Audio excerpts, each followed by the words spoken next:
Ambani, Ambani, Mukesh Ambani. Oi Ambani, Ambani, Onan Ambani.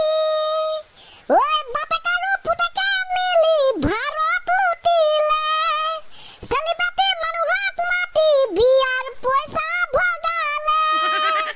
Oi bapekaru putake mili okhon lutile. Celibate manuhak mati biar khoros bohale.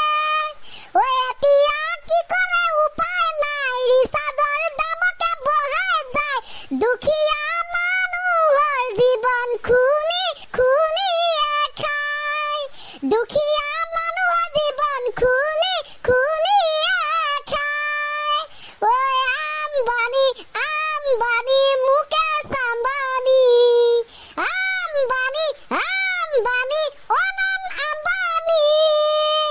ঐ আজয় ধুমকাটো মুকেশ আম্বানীয়ে পালে তোক বৰ বেলেগ ধৰণে দিব দেই তই বৰ বেয়া ধৰণৰ গান গাই আছ এই মুকেশ আম্বানীক পুৰা ফাটাই দিছে দে মই কলো ধূপ ৰাঠিয়ে যেনেকৈ বিজেপিক ফাটাই আছিল ই আকৌ মুকেশ আম্বানীক ফাটাই আছে মুকেশ আম্বানী আমাক ফাটাই আছে সেইবাবে আমিও তাক ফাটাই আছো যা কেনেকে ফাটালে সি আজি কম সকলো চাই শেষৰ পৰা প্ৰথমলৈ নাই তই প্ৰথমৰ পৰা শেষলৈ ক এইটো চলিব নো প্ৰব্লেম যিদিনাখন মানে কেইমাহমানৰ আগতে মুকেশ আম্বানীয়ে নিজৰ পুতেকৰ বিয়াত হাজাৰ হাজাৰ কোটি টকা খৰচ কৰি বিয়া পাতাই দিছিল তেতিয়া অসমৰ ৰাইজে ভাৰতৰ ৰাইজে বৰ বেলেগ ধৰণৰ পাউট ফিল কৰিছিলে আমাৰ ভাৰতৰ মানুহে ইমান ডাঙৰ বিয়া পাতিছে গৌৰৱ অনুভৱ কৰিছিলো আমিও কিন্তু যাহাই নেকি জিঅ' ৰিচাৰ্জৰ দাম বঢ়াই দিলে তাৰ পাছতে লাগি গ'ল হুলস্থুল এ মজা খাপ বাপেকে মাহাকৰ বোৱা ভাতৰ জোল এদাই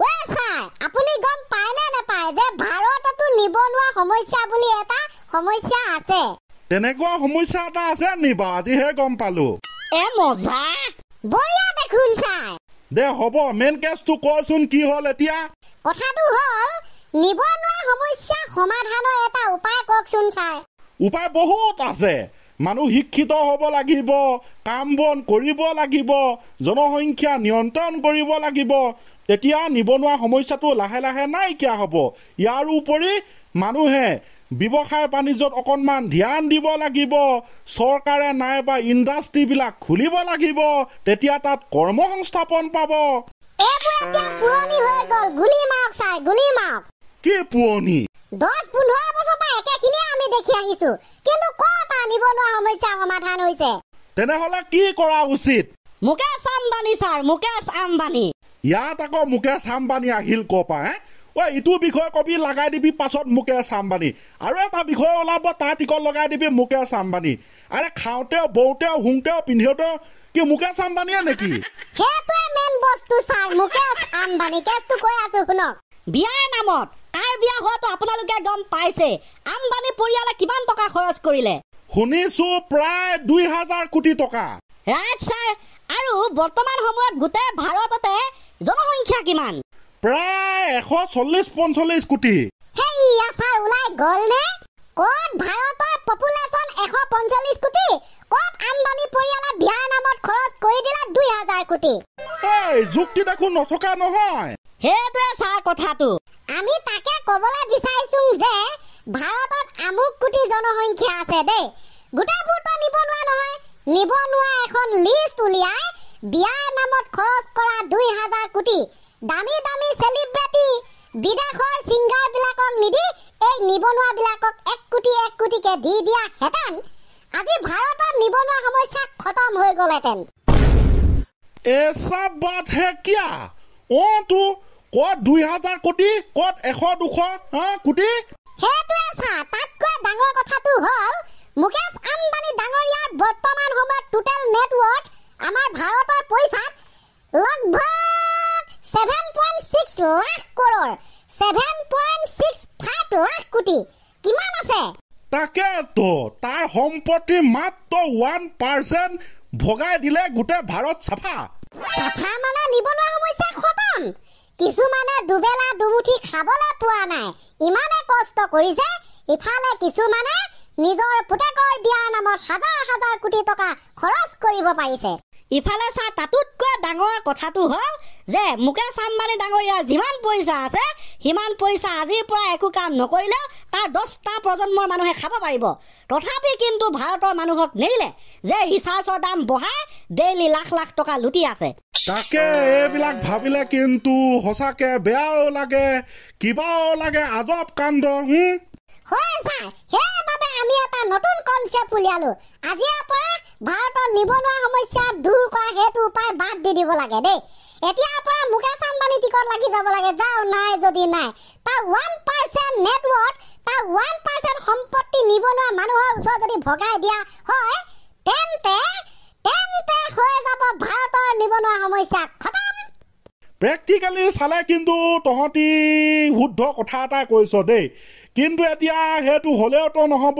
নাই নহয়, সেইটোনো ক'ত কৰিব তেখেতে? কৈছোহে কথাটো ক'তনো আৰু কৰিব। মাকা অষ্ট্ৰেলিয়াহে আমি কেনেকে বোলো চৰকাৰী চাকৰি এটা পাং, কেনেকে বোলো 10-15 হাজাৰ দৰমহা পাং, সেইটো চিন্তা কৰোঁ। সিহঁতে কৰিব নেকি? সিহঁতে চিন্তা কৰে বোলো দেশৰ ভিতৰতে পৃথিৱীৰ ভিতৰতে ধনী ব্যক্তি কেনেকৈ হওঁ। সেইটোৱে মোৰ এটা চিন্তাধাৰা দেই ছাৰ। তো দেশৰ ভিতৰতে পৃথিৱীৰ ভিতৰতে ধনী ব্যক্তি হৈ ইতিহাস ৰচনা কৰাতকৈ নিজৰ সম্পত্তি 1% ভগাই দি দেশৰ নিবনুৱা সমস্যা সমাধান কৰি দিলে কিন্তু যিটো ইতিহাস ৰচনা কৰিব সেইটো প্ৰথমটোতকৈ বহুত বহুত বহুত হাজাৰ হাজাৰ কোটি গুণতকৈ ডাঙৰ হ'ব। এইটো দেখোন শুদ্ধ কথা।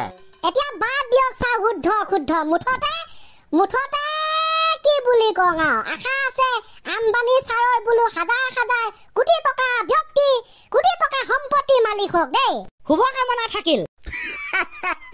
ঠিক আছে গাইজ, কমেণ্ট এটা কৰি দিব বোলো মুকেশ আম্বানী ডাঙৰ নে ইফালে আমাৰ মোদীজী ডাঙৰ। অকে, এই কমেণ্টটো আমি পাম বুলি আশা কৰিলো। আৰম্ভণি গীত হওক, ক্লজিং ৰেডি 1 2 খেটেক।